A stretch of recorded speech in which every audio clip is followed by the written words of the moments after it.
untuk pembahasan soal nomor satu, kita menggunakan rumus F sama dengan Beki V sin theta. Nah, jadi kita B-nya itu kita ganti lagi seperti ke rumus awal sepertinya itu V0 kali I per 2 pi A. Nah, jadi di situ kita tinggal memasukkan angka-angkanya saja. Terus kemudian untuk nomor 2 itu pertama-tama kita tentuin arahnya, arah arusnya. Jadi untuk satu lagi dia ada kata kunci namanya tarik menarik. Terus kemudian kita bisa ketahui kalau misalnya tarik menarik gayanya, maka itu adalah searah arusnya. Kemudian kita memasukkan ke dalam rumus F sama dengan V0 dikali I 1 dikali I 2 per L dikali L per 2 pi A. Kemudian kita pindahin L nya jadi F per L. Nah, itu kita kemudian mencari I2 nya.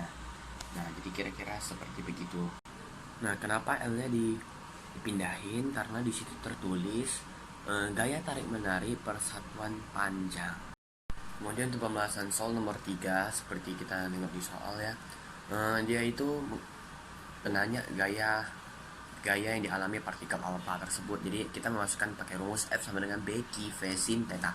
Yang perlu diperhatikan, B-nya itu dalam bentuk Gauss, kita harus ubah ke dalam bentuk Tesla. Kemudian Q di sana muatan. Jadi kita seperti biasa, satu muatan itu adalah 1,6 kali 10 pangkat min 19. Jadi di sana tulis partikel alfa itu 2E. Nah, jadi kita ganti kali 2. Kemudian kita memasukkan angka-angka kembali. Terus untuk sin tetanya dia tulis tegak lurus. Jadi adalah sin 90 berarti 1. Kita masukkan, kita dapat jawabannya. Kemudian untuk nomor 4, kita juga sama masukin ke dalam rumus Beki V sin theta. Nah, kemudian B sudah diketahui, Q sudah diketahui, V sudah diketahui, sin theta. Nah, jadi ditulis di sana arah utara dan arah timur. Jadi kita membentuk sudut 90 berarti tegak lurus. Kemudian untuk arahnya kita menggunakan kata K. Kata K, jadi di sini adalah arah V-nya, ini arah medan magnetnya. Jadi telapak tangan saya ini adalah masuk ke dalam bidang. Masuk ke dalam bidang berarti itu adalah arah gayanya. Kemudian untuk buat nomor 5, nah bisa kita nengok di soal arah B itu adalah ke arah Y. Nah, di situ dia bilang minta F-nya sama dengan 0. Kalau misalnya F-nya sama dengan 0, kita meski dikali berapapun, kita harus kali 0 biar tetap 0. Jadi kita dapat dari sin tetanya. Jadi sin tetanya itu 0. Jadi theta tersebut untuk mendapatkan sin theta sama dengan 0, theta dapat berupa 0 sendiri maupun berupa 180 derajat. Nah, jadi kalau misalnya dia 0, V dan B-nya itu searah. Apa tuh sudut yang dibentuk oleh V dan B. Kemudian kalau misalnya dia 180 derajat berarti dia lurus, berarti V dan B-nya itu saling berlawan arah. Jadi kita jawab pasti adalah di nomor 2 di sumbu Y tersebut. Selanjutnya untuk soal nomor 6, jadi di sana ada B, ada E. Jadi kita hubungkan dengan gaya Lorentz dan gaya kolom. Nah, kemudian kita masukin gaya Lorentz itu adalah B Q V. Kemudian untuk yang gaya kolom kita pakai rumus E kali Q. Nah, kemudian untuk sin tetanya tersebut, nah itu kita bisa nengok dia itu tegak lurus. Jadi artinya di sana tertulis untuk V itu vertikal ke atas dari sumber tersebut. Sedangkan untuk medan magnetnya itu masuk ke dalam bidang, jadi begini. Nah, jadi gaya Lorentz-nya itu nanti jadi begini. Jadi nanti sin tetanya itu adalah 1. Nah, kemudian kita masukkan, kedua persamaannya itu sama, ada Q-nya, kita coretkan Q-nya, kemudian kita bisa ketemu V. Buat apa? V tersebut kita nyambungkan ke dalam energi kinetik, jadi setengah mv kuadrat. Jadi V tersebut kita ganti menjadi persamaan tadi, jadi V sama dengan E per B. Nah, lalu kita masukkan jadi setengah m E kuadrat per B kuadrat. Kemudian untuk soal nomor 7 dikasih sebuah bidang berbentuk bola ketupat ya. Jadi awal-awal kita itu mau tentuin arah gaya Lorentz-nya. Jadi kita bisa menghitung F-nya. Jadi bisa kita ketahui, kita awalnya nengok yang 4 sisi bidang sisinya ini, yang diagonal ini. Nah, jadi kita bisa ketahui ntar gaya Lorentz-nya itu kita menggunakan kaidah tangan kanan. Jadi bidang ini masuk, arusnya itu kita mengikuti, contohnya yang daerah atasnya kita masuk, mengikuti. Nah, jadi telapak tangan ini adalah arah gaya Lorentz-nya. Jadi nanti untuk yang atas, bagian atas dari kiri 2 begini, untuk yang bagian bawah yaitu menolak keluar. Kemudian kita masukkan ke dalam bentuk F sin tetanya sama F cos tetanya. Tetanya itu 60 ya.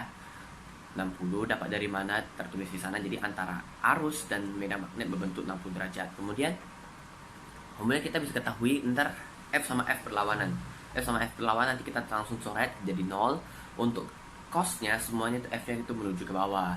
Jadi kita masukkan, anggap 4F cos 60. Kemudian cos 60 itu setengah, jadi hasilnya itu untuk arah yang ke bawah, gaya yang ke bawah, itu arahnya itu adalah 2F. Kemudian untuk yang di tengah ini, garis yang di tengah, di antara 4 diagonal ini, di tengah ini, dia itu arusnya itu 2I. Nah, 2I dapat dari mana? Itu adalah sesuai arah arusnya, arus listriknya. Jadi ketika yang 2 di sini ada 2I bergabung menjadi 1 di tengah ini. Nah, jadi untuk arah yang 2 ini, karena dia 2I, maka bila 1I itu 1F, jadi kalau 2I itu 2F. Jadi 2F ke arah mana? Ke arah atas. Dapat dari mana? Kaidah tangan kanan lagi. Jadi medan magnet masuk arus ke kanan, sini. Jadi arah gaya lurus itu ke atas. Jadi 2F sama 2F berlawanan arah. Kalau berlawanan arah dikurang, berarti 2F kurang 2F 0. Untuk soal nomor 8, jadi kita ketahui ada 100 kawat bersejajar. Jadi dia ditanya dari yang pertama F1 ini per F per L ya, F per satuan panjang. Jadi dari F1 ini yang kawat pertama yang paling ujung ini, nomor 1, kawat nomor 1 dengan kawat 100 itu punya F1. Jadi kita bisa jabarkan keluar, jadi V0 kali I kuadrat per 2πd, terus jarak D nya ini, jadi dari 1 ke 100 itu jaraknya itu adalah 99D. Jadi kita jadi yang ke kawat 99, jadi jaraknya adalah 98D dan seterusnya sampai ke kawat kedua yaitu 1D. Nah, jadi kita keluarkan juga, jadi 1 per 99, 1 tambah 1 per 98, titik sampai 1 per 1. Kemudian untuk diketahui untuk F2, jadi kawat pertama paling ujung dengan kawat kedua, berarti dengan kawat 99. Jadi kita punya F2 di sini, jadi sama juga V0 dikali I kuadrat per 2πd. Jadi untuk jaraknya D, jadi dari satu kawat pertama ke 99 itu jaraknya ada 98D. Kemudian sampai ke kawat kedua 1 per 1D. Kemudian dikurangi 1 per 1D. Kenapa? Karena dari kawat 100 dan kawat 99 terjadi tarik menarik. Jadi hilang 1D-nya. Nah, jadi kita mau mencari selisih kedua gaya tersebut. Jadi kita kurangkan saja. Jadi kita mencari K. Jadi nanti pecahan-pecahan dari yang D tadi kita kurangkan, nanti tersisa 1 per 99 ditambah 1 per 1. Nah, jadi jawabannya adalah 100 per 99. Kemudian untuk nomor 9, kita ditanya perbandingan EK1 per EK2. Jadi setengah MV kita coret, tersisa V1 kuadrat per V2 kuadrat. Nah, jadi untuk mencari V-nya kita dapat dari F. F-nya itu yang ruas pertama, BQV. Kemudian untuk gerak melingkarnya kita menggunakan MV kuadrat per R. Jadi yang BQV sama dengan MV kuadrat per R. Nah, jadi kita bisa coret V-nya.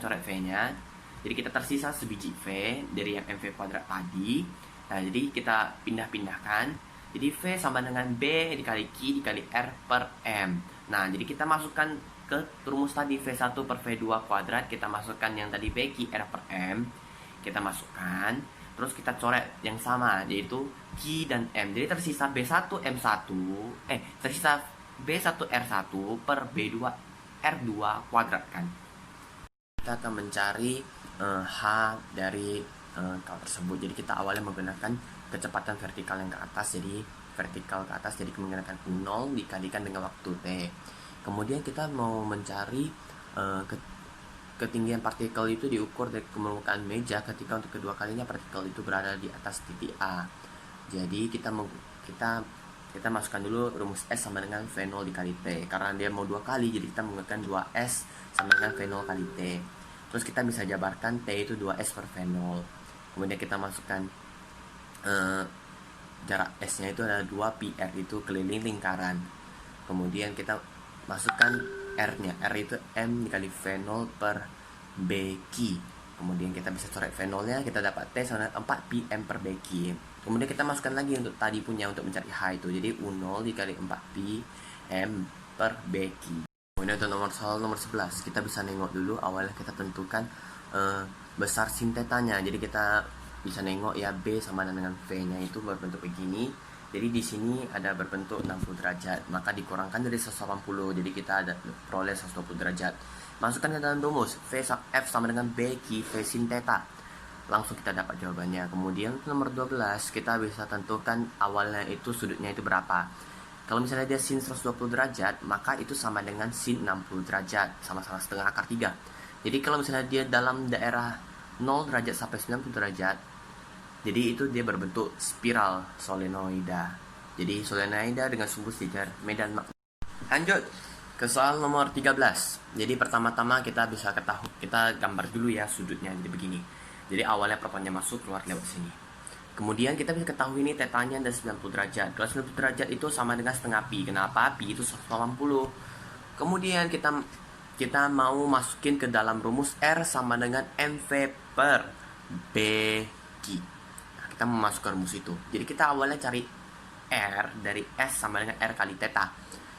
Kemudian kita bisa masukin S sama per T-nya. Jadi S itu 180 derajat per setengah pi. Jadi pi per setengah pi. Jadi tersisa 2 cm. Jadi kita ubah ke meter.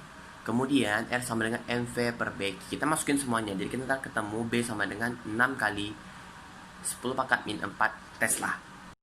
Yuk 14. Jadi pertama-tama kita perlu ketahui adalah yang ditanya adalah medan magnetnya. Jadi kita menggunakan yaitu F sama dengan M kali G. Jadi kita F-nya itu kita menggunakan B Q V sin theta. Jika sama dengan M kali G, kita masukkan kita untuk mencari B-nya. Itu saja sih. Di situ kita menentukan awal-awalnya itu sudutnya, terus arah R-nya, terus adalah F-nya. Jadi kemudian kita bisa ketahui nanti A-nya itu A akar 2. Kemudian untuk cari F total seperti biasa, kita menggunakan F1 tambah F1 kuadrat tambah F2 kuadrat tambah 2F1 F2 cos theta. Nanti yang belakang itu cos theta itu cos 90 karena dia membentuk sudut 90 derajat, jadi habis. Kemudian nanti kita sisa F akar 2. Terus kita masukkan. Jadi akar 2 itu nanti coret dengan akar 2 yang dengan A akar 2 yang di bawah. Jadi nanti tersisa P0 is I kuadrat per 2 pi A. Soal nomor 16, nomor terakhir. Jadi di situ ada berbentuk persegi panjang. Nah, jadi di aliri arus kita yang perlu kita perhatikan ada 2 yang sejajar dengan arus itu. Jadi ada 2 saja. Nah, kemudian kita bisa tentukan arah arusnya. Arah arusnya itu berlawanan. Sehingga gaya Lorentz itu pasti berlawanan juga. Jadi saling tarik tolak menolak. Jadi nanti F totalnya itu nanti dikurangkan. Nah, jadi kita cari F1 sama F2-nya dengan biasa ya memasukkan rumus W0 kali I1 I2 kali L per 2 pi A. Kemudian nanti dikurangkan saja. Sudah, kita dapat jawabannya. 6 Newton atau sama dengan 200 mikronewton. Sekarang kita cari F2. Langsung aja ya kan?